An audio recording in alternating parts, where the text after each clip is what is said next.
kabar sahabat YT artikel 2? Kali ini saya akan membacakan lanjutan alur cerita kisah Aditya yang berpura-pura miskin. Tapi, sebelum mendengarkan kisah ceritanya, silahkan cari posisi yang nyaman dan jauhi keramaian. Dan jangan lupa pasang headsetnya. Dan inilah alur cerita kisah Aditya, anak bos besar yang berpura-pura miskin. Episode 163. Kisah Aditya, anak bos besar yang berpura-pura miskin. Seluruh ruangan benar-benar sunyi, dan bahkan napas semua orang dapat terdengar dengan jelas.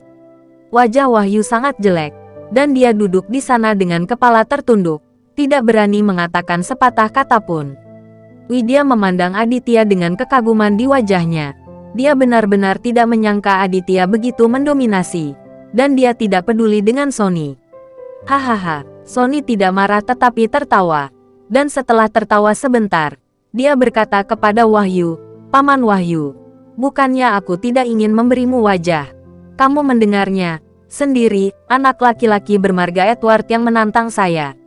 Karena dia tidak tahu apakah harus hidup atau mati, maka saya akan melakukannya."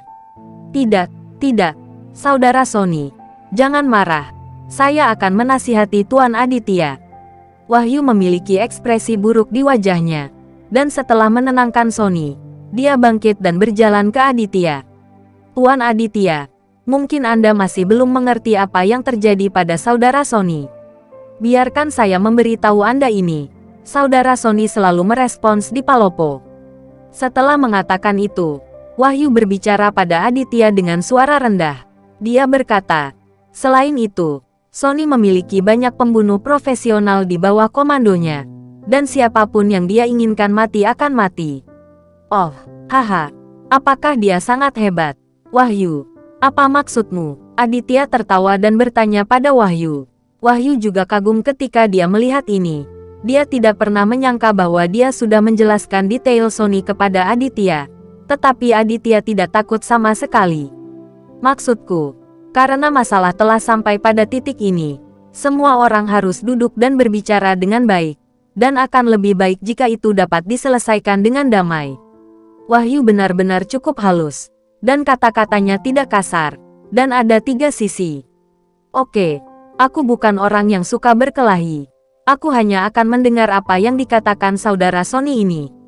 Aditya berkata, menarik kursi dan duduk, menyilangkan kaki erlang, dan menatap Sony dengan setengah tersenyum, menunggu Sony mengungkapkan pendapatnya. Tindakannya ini, di mata semua orang, terlalu arogan dan sombong. Tapi tidak mungkin. Mereka yang menemani Wahyu juga tahu di dalam hati mereka bahwa bahkan Wahyu sangat takut pada Aditya, dan Aditya juga memiliki modal untuk menjadi sombong dan sombong. Sony melihat Aditya sedang duduk dan berbicara dengannya, dan kemudian dia menjentikkan gelas anggur kosong di depannya dengan jarinya dan memantulkannya di depan Aditya. "Pertama, tuangkan aku minum dan berdiri di depanku dan panggil saya Tuan. Kedua, membungkuk dan meminta maaf kepada ayah dan adik laki-lakiku dan meminta mereka untuk memaafkanmu. Di hadapan Wahyu, aku tidak akan banyak permintaan. Saya meminta Anda untuk berlutut dan meminta maaf. Ketiga, di masa depan, Anda dan bawahan Anda harus mematuhi perintah ayah dan adik saya untuk memastikan kelancaran operasi kasino mereka di kota Manado. Saya akan membiarkan Anda pergi.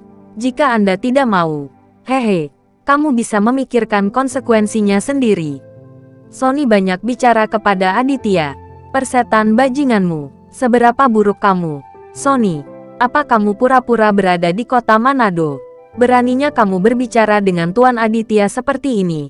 Percaya atau tidak, aku akan membunuhmu sekarang." Leo, yang berdiri di belakang Aditya, marah, dan dia menunjuk Sony dengan kepala tegap dan wajahnya ditutupi dengan omelan. Mata Sony merah karena marah, dan niat membunuh yang kuat meledak darinya, dan dia memukul meja dengan keras. Tiba-tiba, selusin orang yang bersembunyi di kamar pribadi sebelah semua bergegas ke dalam ruangan dan mengepung Aditya dan Leo. Belum pernah melihat Leo sebelumnya. Berjuang begitu keras sehingga dia harus bolak-balik beberapa kali untuk sampai ke tempatnya sekarang. Di wilayahnya sendiri di kota Manado, apakah Leo takut pada orang seperti Sony? Dia mengeluarkan ponselnya, dan Leo segera memberikan panggilan kepada orang di luar. Itu akan menjadi pertempuran berdarah, dan Wahyu tidak bisa duduk diam. Meskipun ini adalah kota Manado, Wahyu adalah bos besar di seluruh provinsi. Jika Aditya mengalami kecelakaan di kota Manado, keluarga Aditya di Toraja tidak akan bisa duduk diam. Maafkan dia, Wahyu, jangan impulsif. Wahyu buru-buru bangkit untuk menghentikannya, dan kemudian dia dengan cepat mendekati Aditya. Tuan Aditya, saya mohon, tolong jangan berdebat. Wahyu berdiri di depan Aditya, membungkuk dan menyeka keringat dingin. Orang-orang yang hadir belum pernah melihat Wahyu terburu-buru, dan mereka semua menyadari betapa sulitnya situasi hari ini. Aditya melihat dia tidak membantu mengerutkan kening pada kebajikan gugup Wahyu. Jangan melihat status dan kekuatan Wahyu yang jauh lebih tinggi daripada Dylan. Tetapi dibandingkan dengan Dylan, Wahyu bahkan tidak bisa menandingi 1/10 dari Dylan. Pria tua ini terlalu halus dan lembut, tanpa darah dan kesetiaan Dylan. Aditya dapat melihatnya, lalu tersenyum tipis, dan bertanya kepada Wahyu, "Wahyu, Sonny yang agresif. Kamu tidak akan membiarkan aku bertarung. Apakah kamu ingin aku melakukan apa yang dikatakan Sonny?" Wahyu menghapus keringatnya dan berkata kepada Aditya, "Tuan Aditya, tidak ada gunanya meminta maaf kepada saudara Sonny dan keluarga saudara Sonny. Lagi pula, jika Anda mengalahkan ayah dan adik laki-laki saudara Sonny terlebih dahulu, Anda akan dirugikan." Aditya tiba-tiba berdiri dan menamparkan wajah gemuk Wahyu dengan tamparan keras. Tamparan di wajah ini membuat otak Wahyu berdengung, dan dia tidak pulih selama beberapa detik. "Wahyu, bantu saja saudaramu Sonny untuk berurusan denganku." Aditya menunjuk muka Wahyu dan berteriak dengan marah. "Tidak, tidak, Tuan Aditya. Jangan salah paham. Bukan itu maksudku." Tanpa menunggu Wahyu selesai berbicara, Aditya menamparnya lagi. Engah, Wahyu ditarik langsung ke lantai. Dan ketika Widya dan yang lainnya dari ibu kota provinsi melihat ini, mereka bergegas untuk membantu Wahyu bangkit. Menyeka darah dari sudut mulutnya, Wahyu berdiri di sana seperti orang bodoh, menggosok tangannya dan menatap Aditya dengan ketakutan, tidak dapat mengucapkan sepatah kata pun. "Haha, luar biasa. Bahkan berani memukul Wahyu. Kamu benar-benar hebat." Sonny duduk di sana dan tertawa dan bertepuk tangan. Bahwa Indri membuka mulutnya, dia tidak tertawa. Dia cukup terkejut, karena dia juga tahu betapa kuatnya Wahyu di daerah setempat. Dan Aditya berani memukul Wahyu dengan sangat keras. Itu tidak terbayangkan baginya. "Kamu benar, Wahyu. Aku sudah berusaha membujukmu untuk tidak membedakan antara di dalam dan di luar. Tidak apa-apa jika kamu tidak berdiri di sisi Tuan Aditya.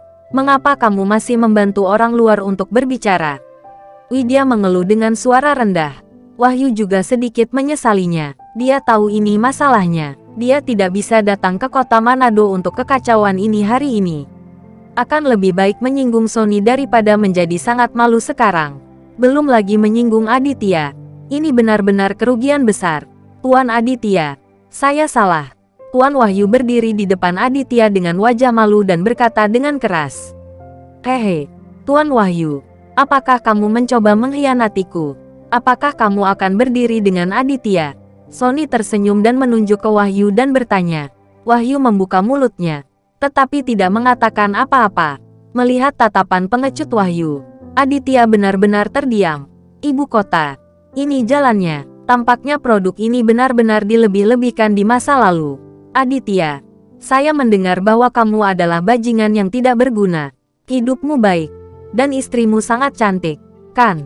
Hehe, kamu dapat melakukan apa yang saya katakan. Tetapi orang-orang saya sangat tertarik pada wanita cantik. Jika beberapa hal-hal yang tidak terduga terjadi, jangan salahkan saya karena tidak mengingatkanmu." Sonny tersenyum sangat malu-malu. Senyumnya sangat jahat dan tak tahu malu. Bahkan orang bodoh pun bisa mengerti bahwa Sonny ini mengancam Aditya dan ingin menggunakan istri Aditya. Sonny berhasil menyentuh skala terbalik Aditya. Pada saat ini, mata Aditya bersinar dengan cahaya dingin, dan matanya menyapu ke arah Sonny. Sonny juga terkejut. karena dia melihat bahwa mata Aditya sedikit menakutkan saat ini. Kenapa? Kamu tidak yakin? Kamu ingin memukulku? Hehehe. Kamu tidak melihat siapa sekarang yang di hadapanmu. Sony tertawa arogan, seolah-olah dia telah memilih Aditya. Wah, Aditya tiba-tiba bergerak dan membalikkan meja di depannya. Minuman dan sup sayuran pada dasarnya semua disiramkan ke Sony dan Indri. Dan orang-orang di sebelah mereka juga kena siraman. Tetapi itu tidak seserius. Sony dan Indri menyeka wajahnya karena malu. Wajahnya ditutupi dengan sup berminyak, dan tulang ikan besar menempel di wajahnya, menyebabkan dia menyeringai kesakitan. Lumpuh, kamu mencari mati. Sony mengutuk dengan marah, bangkit dan berlari ke Aditya. Aditya tidak mengatakan sepatah kata pun. Dia mengambil kursi di sampingnya dan menghancurkannya di kepala Sony. Saya tidak tahu apakah kualitas kursinya tidak bagus, atau jika kepala Sony terlalu keras. Kali ini kursinya hancur. Aduh, Sony mengeluarkan suara kesakitan, dan jatuh ke tanah dengan bunyi gedebuk. Bersambung.